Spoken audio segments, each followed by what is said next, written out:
अस्सलाम वालेकुम, क्या हाल है आप सबके। मैं भी बिल्कुल ठीक हूँ, आप सबकी दुआओं से। Welcome back to my channel, welcome back to new another video.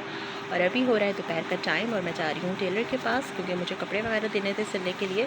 और इस दफ़ा मैं बहुत लेट हो गई क्योंकि हमेशा मैं पहले ही सिलवा के रख लेती हूँ, लेकिन अभी गर्मी कुछ इतनी ज़्यादा हो रही थी, फिर कुछ तबीयत भी ठीक नहीं चल रही थी, तो इस वजह से जो है वो बिल्कुल भी मेरा बाहर नहीं निकलना हो पा रहा था।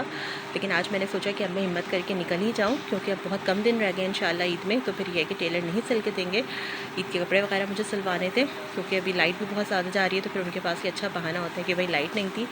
तो अब मैंने कहा मैं हिम्मत करके निकलूँ और जाके टेलर को कपड़े सिलने के लिए देकर आ जाऊँ। तो बस अभी मैं जा रही थी तो इधर वही कपड़े वगैरह मैं निकाल रही थी। और ये जो सूट आप देख रहे हैं ये मेरी बड़ी नंद ने मुझे ईद पे गिफ्ट किया था। ये खाड़ी नेट का बहुत प्यारा सा सूट है, बहुत प्यारा सा ठंडा सा कलर है। तो उस वक्त तो खैर मैंने नहीं सिलवाया था क्योंकि टाइम नहीं था, फिर ये था कि टेलर नहीं देते क्योंकि एंड के टाइम चल रहा था। लेकिन अभी मैंने सोचा चलो मैं इसको भी सिलवा लेती हूँ। और बाकी ये है कि और भी कपड़े वगैरह हैं जो मैंने ऑनलाइन भी ऑर्डर किए थे, जो आपसे शेयर भी किया था। ये पूरा है, ये इस पर इस तरह से ना पूरा काम हुआ हुआ है, सिक्वेंसेस हुए हैं। अभी शायद इतना समझ नहीं आ रहा हो, लेकिन बहुत प्यारा सा सूट है, ठंडा सा कलर है और इस तरह से इसका दुपट्टा है। और ये जो है वो ये बैक है और स्लीव्स है शायद नहीं, हाँ। और इस तरह से ये फ्रंट पर जो है ना ये पूरा काम हुआ हुआ है। अभी आई थिंक इसमें इतना अच्छा नज़र नहीं आ रहा और ये अभी तय हुआ है ना, ये उल्टा हुआ है। तो ये है इस तरह से ना, ये बहुत प्यारा सा ये काम है। तो ये भी मैं दे दूँगी सिलने के लिए, जब सिल के आ जाएगा ना फिर दिखाऊँगी। अभी शायद इतना सही से समझ में नहीं आ रहा। तो ये है, और बाकी और भी सूट हैं। तो फिर मैं अभी जाती हूँ टेलर के पास और देख कर आती हूँ कपड़े सिलने के लिए। और इसके अलावा फिर मैं इसके बाद फिर मैं जाऊँगी मामू के घर क्योंकि काफ़ी दिन हो गए मामू के घर मेरा जाना नहीं हुआ। तो मामी जो है यानी मोमानी जो है वो बहुत बुला रही थी, तो मैंने सोचा आज हिम्मत करके वहाँ भी चली जाती हूँ। जब निकलो ना तो फिर हो ही जाता है, वरना फिर ऐसे सोचते ही रह जाओ, टाइम ही नहीं मिलता घर के कामों में और फिर गर्मी वगैरह में दिल नहीं चाहता। तो आज वहाँ भी जाऊँगी तो फिर जितना भी हो सकेगा आप लोगों के साथ शेयर करूँगी। तो बस चलते हैं। अच्छा, टेलर को कपड़े वगैरह देकर फिर मैं आ गई थी मामू के घर पर। तो अभी ये कि शाम का टाइम हो रहा था, तो इधर मैं बाहर टेरेस में आई थी मौसम देखने के लिए। तो ये है कि बहुत अच्छा मौसम हो रहा था, हवा वगैरह काफ़ी तेज़ चल रही थी।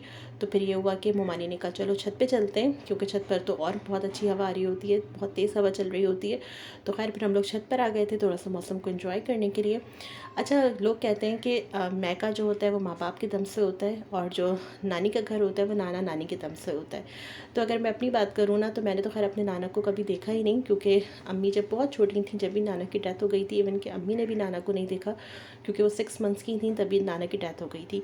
लेकिन यह है कि नानी को मैंने देखा है और अल्हम्दुलिल्लाह नानी के साथ मैंने बहुत अपना टाइम भी स्पेंड करा है। और माशाल्लाह मेरी नानी तो थी बहुत ज़बरदस्त, बहुत अच्छी थी और मैंने उनके साथ बहुत वक्त गुजारा है। अच्छा, ये नहीं कि अब नानी नहीं है तो नानी का घर नहीं रहा, अल्हम्दुलिल्लाह जैसे पहले था वैसे अभी भी है क्योंकि हम नानी जो है वो छोटे मामू के साथ रहती थी। तो ये है कि उनसे मेरी शुरू से ही मामू की फ़ैमिली से बहुत ज़्यादा अटैचमेंट रही है, बहुत ज़्यादा अच्छी बॉन्डिंग रही है और माशाल्लाह अल्हम्दुलिल्लाह स्टिल अभी तक है।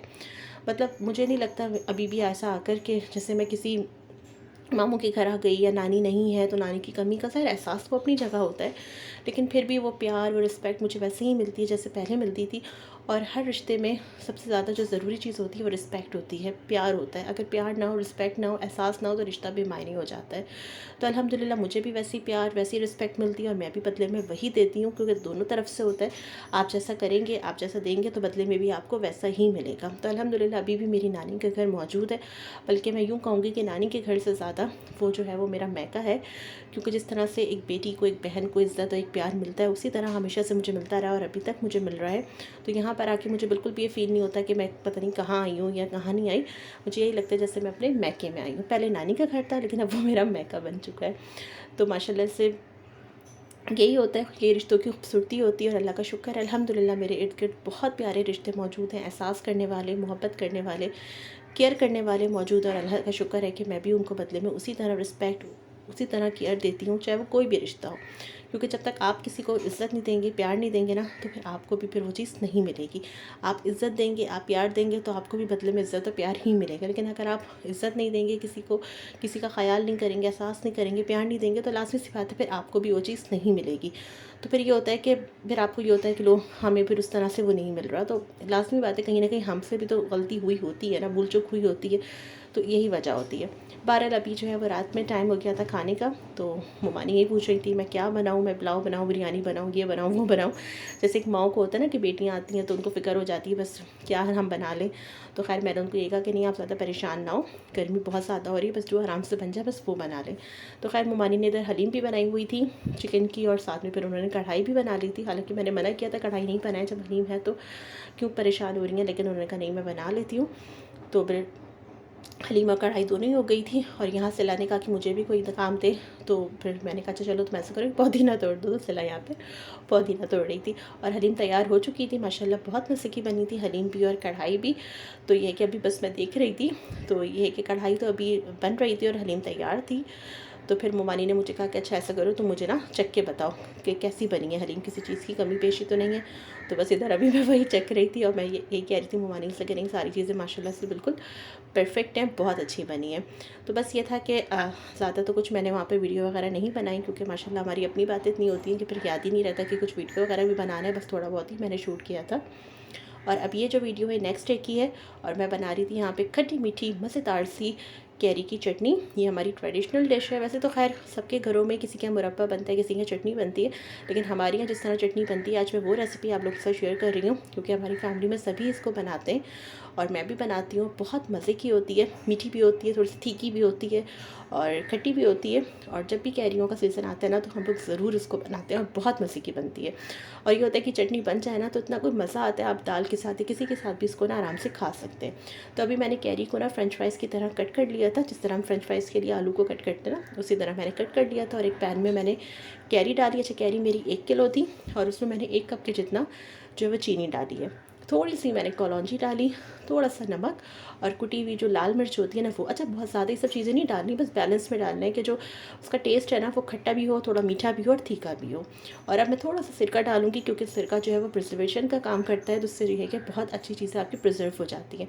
तो ये कि ख़राब ना हो, तो इसलिए मैं इसमें थोड़ा सा सिरका डालूंगी। वैसे इसमें बस ये एहतियात करना होता है कि कोई झूठा या गीला चम्मच वगैरह ना डालें। तो अगर आप ऐसा नहीं करेंगे तो इंशाल्लाह आपकी चटनी काफ़ी टाइम तक चलती है। इसको आप फ्रिज में रखें और जब दिल चाहे आराम से खाएँ। बस सारी चीज़ें मैंने डाल के मिक्स कर लिया था और इसको हल्की आंच पे अब हम पकने के लिए छोड़ देंगे। अच्छा इसमें थोड़ा सा आपको सब्र रखना पड़ता है, आपको जल्दबाजी नहीं करना होता है, हल्की आंच पे पकाना होता है, क्योंकि अगर आप तेज़ आंच करेंगे ना तो फिर ये जल जाएगा और कड़क हो जाएगा, फिर इसका टेस्ट बहुत अजीब सा आएगा। क्योंकि ये शीरे में ही पकता है, इसमें पानी वगैरह में कुछ ऐड नहीं करना होता, ये अपने शीरे में ही पकेगी। जो चीनी का भी जो शीरा बनेगा ना उसी में ही पकेगी, तो उसको हल्की आंच में हमें पकने देना है। अच्छा थोड़ा सा यहाँ पे मैंने जर्दे का रंग डाल दिया था, क्योंकि ये होता है कि शीरे में पक पक के ना इसका कलर थोड़ा सा चेंज हो जाता है, तो ये होता है कि थोड़ा सा वो अच्छा नहीं कलर लगता। तो चाहें तो आप डालते, नहीं तो आप स्किप करते हैं, ऑप्शनल है, लेकिन मैंने हल्का सा डाल दिया था। बस सारी चीज़ें डाल के मैंने चम्मच चलाया और फिर मिक्स करके इसको मैंने हल्की आँच पर ढक के रख दिया था। बीच बीच में मैं चम्मच चलाती रही। तो ये देखें अभी चीनी ने अपना जो है वो सारा पानी छोड़ा है और अभी कलर भी कितना प्यारा लग रहा है। तो बस इसी तरह ये हल्की आंच पे पकती रहेगी, इसी शीरे में जो है ये तैयार हो जाएगी। और ये है फाइनल लुक। अब ये बिल्कुल जो है ना हमारी तैयार हो चुकी है चटनी। और ये कि थोड़ा सा इसका कलर चेंज हो जाता है, जैसे मैंने आपको बताया था, क्योंकि ये शीरे में पक रही थी, लेकिन ये होती बहुत मज़े की है। तो आप इसको ज़रूर ट्राई करिएगा और मुझे बताइएगा कि आपको मेरी रेसिपी कैसी लगी। इंशाल्लाह नेक्स्ट वीडियो में आपसे मुलाकात होगी। जब तक इजाज़त दीजिए, दुआ में याद रखिए, अपना ख्याल रखिए। अल्लाह हाफ़िज़।